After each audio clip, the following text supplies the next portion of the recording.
భారత్లో కరోనా కేసులు తగ్గుముఖం పడుతున్నాయి. గడిచిన 24 గంటల్లో 46,791 పాజిటివ్ కేసులు నమోదయ్యాయి. దీంతో మొత్తం కరోనా కేసుల సంఖ్య 75,97,064కు చేరుకుంది.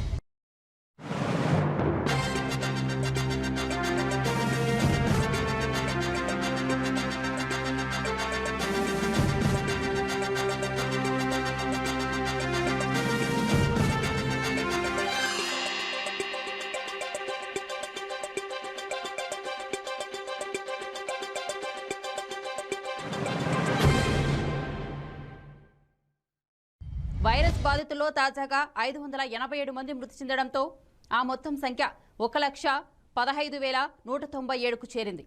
దేశవ్యాప్తంగా నిన్నటి రోజున 69,721 మంది డిశ్చార్జ్ కాగా ఇప్పటి వరకు కోలుకున్న వారి మొత్తం సంఖ్య 67,33,329గా ఉంది. ప్రస్తుతం యాక్టివ్గా ఉన్న కేసుల సంఖ్య 7,48,538. ఈ మేరకు కేంద్ర ఆరోగ్య మంత్రిత్వ శాఖ హెల్త్ బులెటిన్లో పేర్కొంది.